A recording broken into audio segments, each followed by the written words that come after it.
Well, up in the ring, we have the makings of what promises to be a rare battle.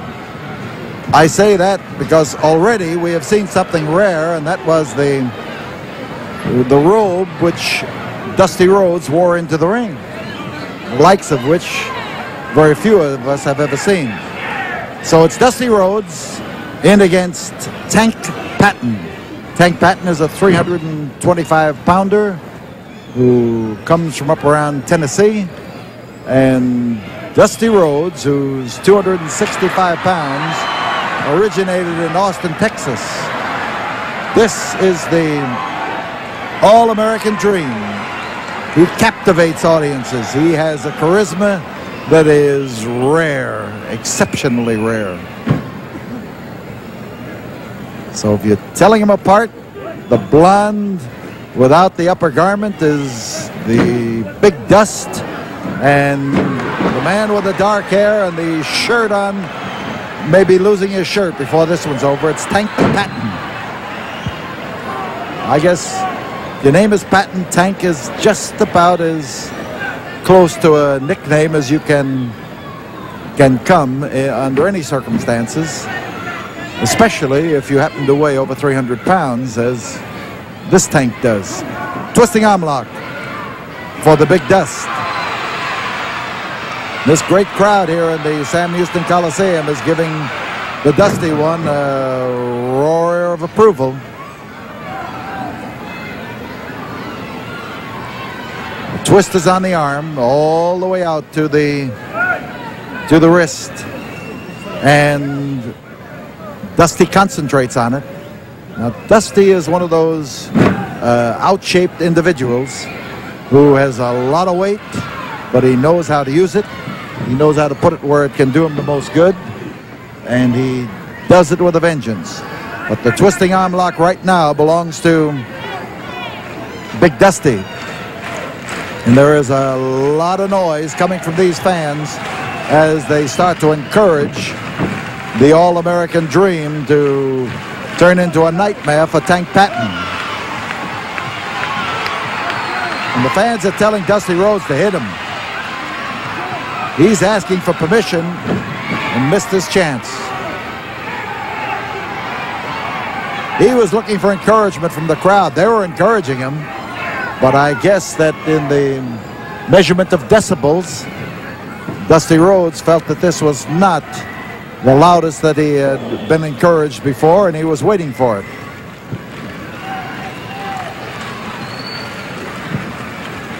If you notice on the rear of Tank Patton, you see something that looks like a mark just over on his right hip.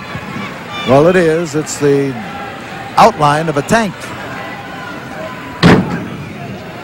Now as he lays that big fist of his in there and pours it down, Dusty Rhodes has his problems.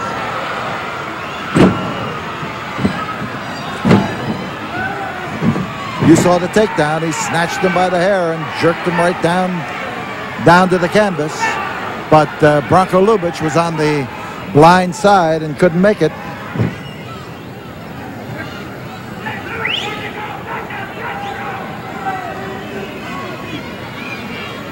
There's the twist.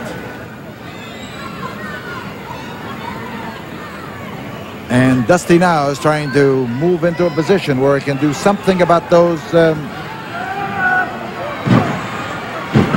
blows that are coming in his direction. And he may, right now, he's getting into a good spot for it.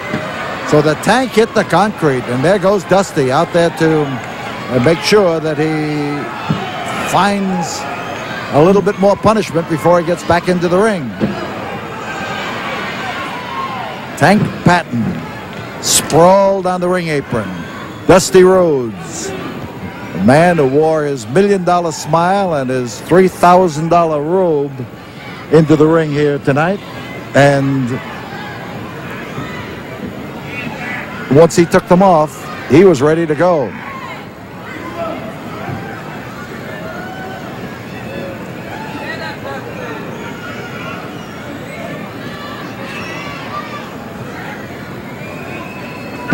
Tank with that big fist of his. 5 minutes have gone by as he starts to measure Dusty Rhodes. He gets a lot behind it, a lot behind it. And there goes Dusty out on the concrete, and here is Tank trying to do to Dusty what was done unto him.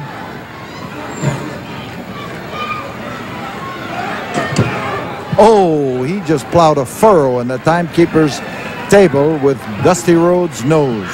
So now he's trying to scramble back in there before the count reaches 20, which of course would have put both of them out. But now, with Tank interfering with Dusty's return to the ring, the count came to a screeching halt.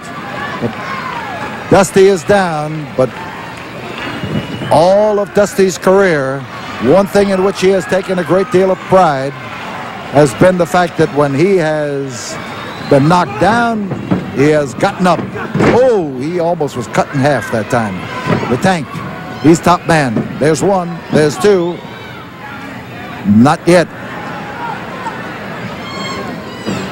And Dusty again being in there. There goes a flying body block. That was a beauty.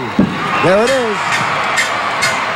Dusty Rhodes comes flying across there with a body block that knocked that Tank over. He hit him like 6 minutes 25 a bazooka. Dusty Rhodes Belted him and rolled him over.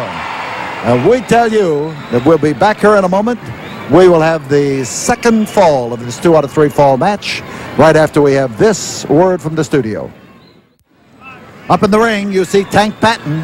He has just knocked Dusty Rhodes off onto the concrete, but now the bell sounds for the start of the second fall with Dusty Rhodes, the man on the floor, and now Patton trying to press his luck here and see if he can't splatter Rhodes not only against the ring post, but if possible against some of the ringside chairs as well. So Patton hoping to give Dusty Rhodes a set of lumps that he will be able to wear. The way that foot flies, he's aiming for that head and kicking the blonde head of Dusty Rhodes in a manner that's going to spell trouble for the Big Dust.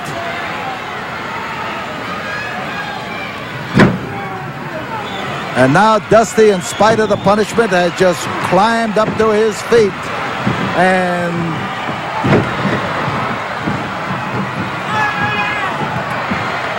here he goes.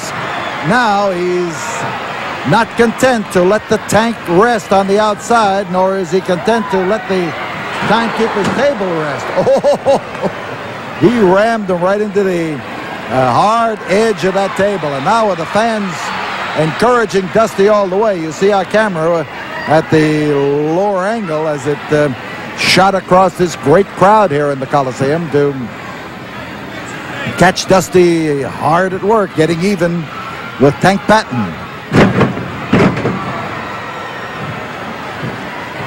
Man down is Patton, and Dusty starts to work him over. Now, Dusty is the kind of a man you wouldn't want to meet in the alley. You might underestimate him, but I want to tell you something. He doesn't underestimate himself. He believes firmly in what he is capable of doing.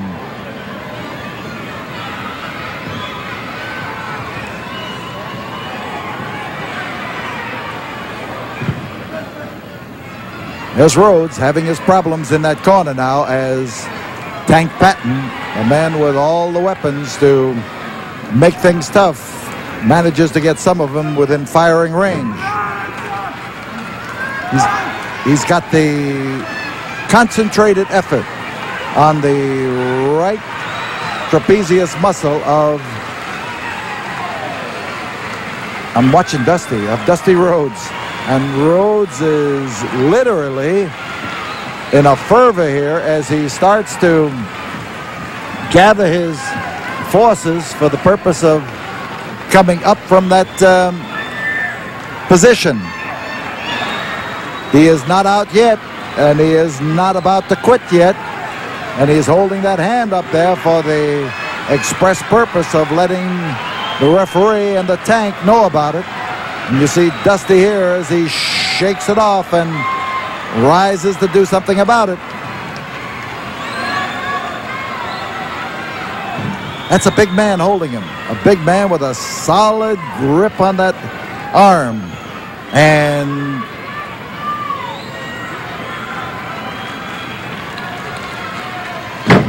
of course, what Dusty has to worry about is that the referee lets that arm drop a few times, and if you haven't got the strength to hold it up, he can stop the match and turn it over to your opponent.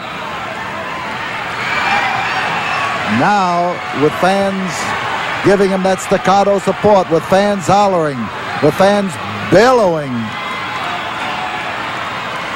he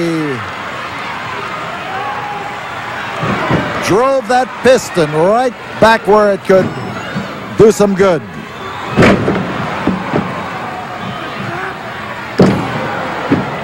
Patton's the man down, and here's Dusty Rhodes, determined that he's going to keep him there if possible, but I think he's got his ear in his mouth. I think that was his move at that time.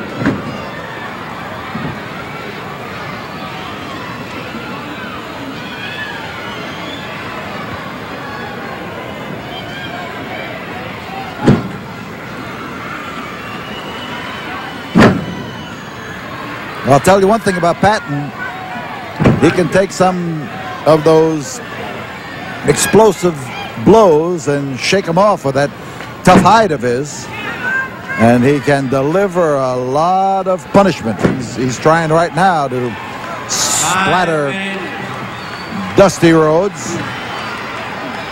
5 minutes have gone by, and this the second fall of this event as they start exchanging wallops, and it's Dusty Rhodes who brings the tank down on his treads for the first time. Oh, I'll tell you, that can come as a shock.